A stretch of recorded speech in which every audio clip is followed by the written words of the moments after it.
하나님의 은혜가 오늘 사랑하는 성도들 안에 가득 흘러넘치게 되기를 주의 이름으로 축원합니다. 여러분, 우리가 하나님 안에서 정말 행복하고 또 기쁘고 또 하나님의 능력이 임하는 삶을 살아가기를 소망합니다. 주님 안에서 정말 행복하게 살기 위해서 중요한 것이 있는데, 그것이 바로 우리 인생의 목표가 올바로 세워져야 한다는 것입니다. 올바른 목표가 세워져야 올바른 삶을 살아가게 되고 행복한 삶을 살아갈 수가 있게 됩니다. 오늘 본문 말씀에 보면 이 바울이 이제 총독에게 붙들려 있게 되었을 때 유대인 제사장들과 또 장로들 그리고 한 변호사가 내려와서 이제 바울을 고발하는 그 장면입니다. 근데 이때 보면 이 대제사장과 장로들이 더둘로라고 하는 한 변호사를 데리고 왔다고 그랬습니다. 근데 그 변호사가 3절 4절에 보면 이 벨릭스 총독에게 바울을 고발하기 시작하면서 하는 말이 있습니다. 3절에 보시면 우리가 당신을 힘입어 태평을 누리고 또 이 민족이 당신의 선균으로 말미암아 여러 가지로 개선된 것을 우리가 어느 모양으로나 어느 곳에서나 크게 감사하나이다. 여러분, 아무런 상황을 알지 못한다 할지라도 이 구절을 읽으면 참 굉장한 말이구나 이렇게 생각이 듭니다. 이 더둘러라고 하는 변호사가 바울을 고발하려고 하는데 먼저 이 총독에게, 이 벨릭스 총독에게 큰 찬사를 보내게 됩니다. 그냥 들어도 참 굉장히 그런 말이다 라고 하는 것을 느낄 수가 있는데요, 사실 이 벨릭스는 여기 이 3절에 더둘러라고 한 말과는 정반대의 인물입니다. 유대인들을 굉장히 잔혹하게 다루었고 유대인들에게 아주 혹독하게 대했던 사람이 이 사람입니다. 그런데 이런 사람에게 이 더둘러라고 하는 변호사가 정말 굉장한 칭찬과 찬사를 보내게 되죠. 그 이유가 무엇입니까? 바울 한 사람을 고발하기 위한 것이었습니다. 그의 행동이 보면 우리가 보면 참 잘못되었다, 참 동의하기 어렵다라고 할 수 있는 것이 왜 이렇게 되었을까? 이 대제사장뿐만 아니라 이 더둘러라고 하는 사람의 삶의 목표가 잘못 설정되어 있기에 그의 말, 그의 행동도 잘못될 수밖에 없었습니다.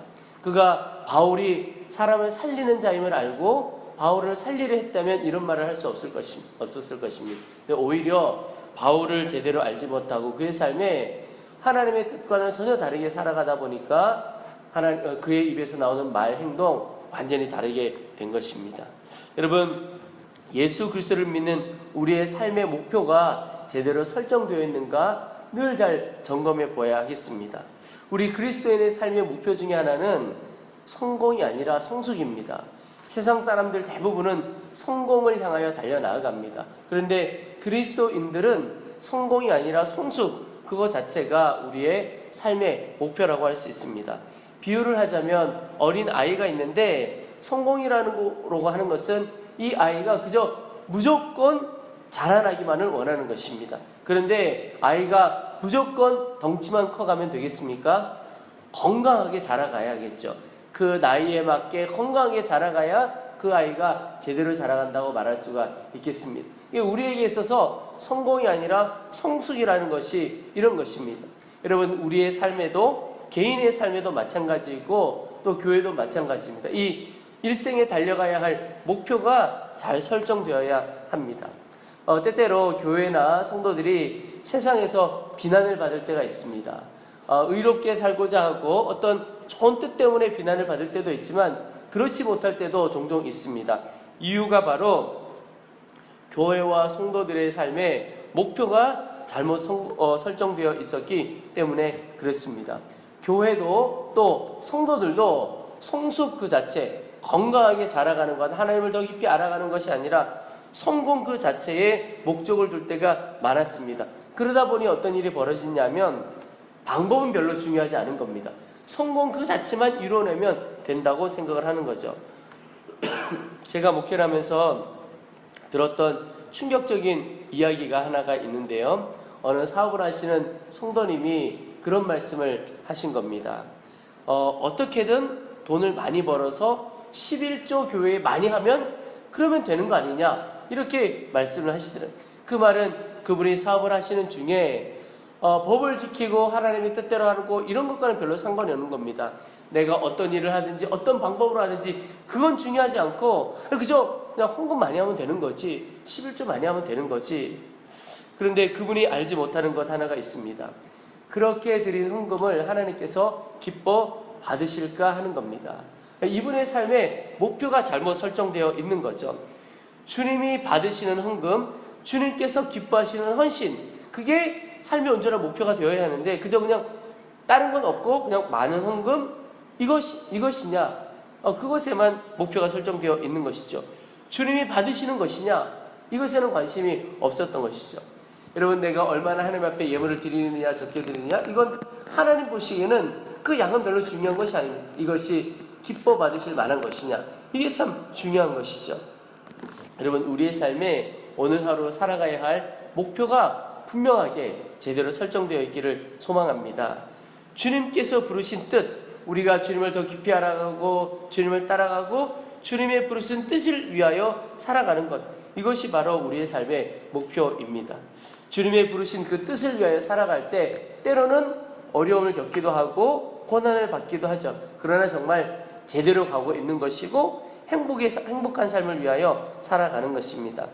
나의 유익과 나의 만족만을 위해 살아가는 삶, 정말 어리석기도 하고 지혜롭지 못한 삶입니다. 결국 열매 없는 삶, 열심히 살아왔는데 나중에 후회만 하게 되는 삶이 바로 그런 삶입니다. 그러나 주님이 부르신 뜻을 따라 사는 삶, 이것이 가장 행복한 삶이고 열매 맺는 삶입니다. 바로 우리가 계속 살펴보고 있는 이 바울의 삶이 그것을 증거해내고 있습니다. 여러분, 오늘 이 새벽에 먼저 하나님 앞에 기도하기를 원하는 것은, 하나님, 우리 인생의 목표를 제대로 설정하며 달려나가기를 원합니다. 주님의 부르신 뜻을 위하여 사는 자, 나의 유익과 만족을 위하여 성공을 위하여 쫓아 살아가는 자가 아니라 주님의 부르신 뜻을 위하여 주님을 더 깊이 알아가는 것을 위하여 사는 자가 되어지도록 도와주옵소서. 기도하기를 원합니다.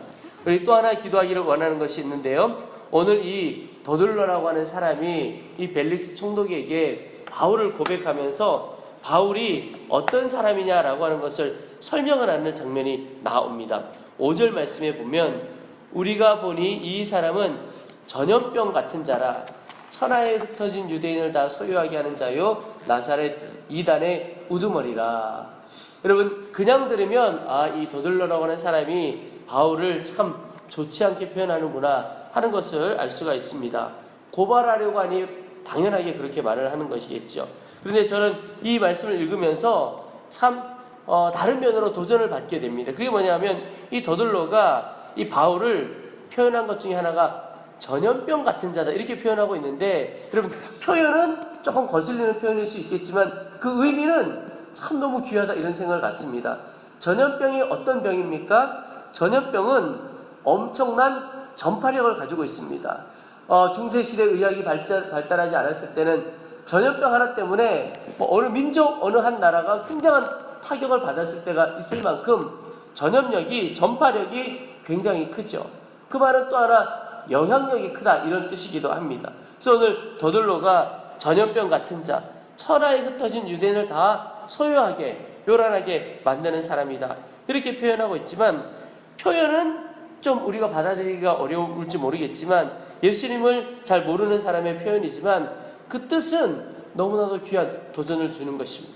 여러분, 오늘 예수 그리스도를 믿는다고 하는 우리 함께하는 교회 모든 성도들 한 사람 한 사람이 표현은 다를지 모르지만 그 의미는 정말 이런 의미를 갖고 있는 바울 같은 사람 되기를 원합니다. 우리가 어디에 있든지 귀한 복음의 전파력, 그리고 선한 영향력을 끼치는 사람이 다 되어지기를 축복합니다. 우리 교회도 그렇게 되어지기를 소망하는 것입니다. 여러분, 우리 성도들이나 우리 교회나 있는 곳곳에서 그런 선한 영향력을 다 끼쳐갈 수 있기를 정말 마음에 소원합니다. 여러분, 어떻게 하면 그렇게 할 수가 있을까요?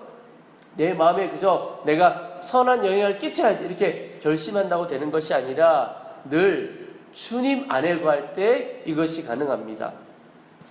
바울은 늘 그의 모든 서신서에 보면, 바울이 쓴 서신서에 보면 제일 많이 나오는 표현 중에 하나가 바로 주 안에서라고 하는 표현입니다. 주 안에서 기뻐하라. 주 안에 굳게 서라. 주 안이라고 하는 표현이 굉장히 많이 나오는데 이 표현이 바로 바울이 이렇게 선한 영향을 끼치며 놀라운 복음의 전파력, 능력을 가지고 살아갔던 사람의 비결인 것을 볼 수가 있습니다. 여러분, 주 안에 있다는 뜻이 무슨 뜻입니까? 늘 내가 하나님이 내 안에 함께 계시고 내가 늘 주님과 함께 동행하는 자인 것을 의식하고 인식하며 살아가는 것입니다.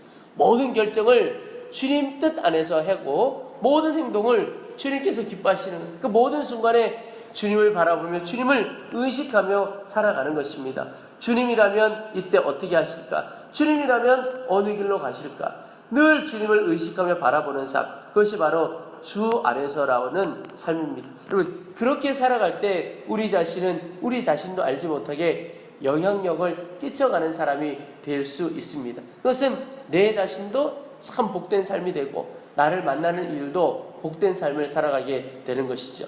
여러분, 저는 우리 교회 모든 성도들이 우리 교회 성도들 만나는 사람들이 복받게 되기를 소망합니다. 그러면 우리가 먼저 복 대신 주 예수 그리스도 안에 거하기만 하면 되는 것입니다. 그러면 우리는 복의 통로로 온전히 쓰임받을 수 있게 되어지지요. 여러분, 오늘 두 번째 기도할 것이 주님 오늘도 주 안에서 선한 영향력을 끼치는 사람 되어지길 원합니다. 늘 함께 하시는 주님을 바라보게 하시고 주의 뜻을 구하는 자 되어지도록 도와주옵소서. 여러분 모두가 우리 교회도 선한 영향을 끼치는 귀한 교회와 성도 되시기를 주의 이름으로 축원합니다. 우리 이제 말씀을 붙들고 기도하는 시간을 갖겠습니다. 첫째는 하나님, 우리 인생의 목표를 제대로 온전히 설정할 수 있도록 도와주옵소서. 오직 나의 유익과 만족을 위해 사는 자가 아니라 이제는 주님의 부르신 뜻을 위하여 사는 자가 되어지도록 은혜 베풀어 주옵소서. 기도하겠습니다. 두 번째는 하나님, 선한 영향을 끼치는 성도, 그런 교회 되어지길 원합니다. 늘 주 안에 거하기를 원합니다. 주님을 바라보며 주와 동행하는 놀라운 삶, 또 그런 교회 되어지도록 도와주시옵소서. 우리 주의 이름을 한번 부르고 간절한 마음으로 우리 주신 말씀을 붙들고 함께 기도하겠습니다. 주여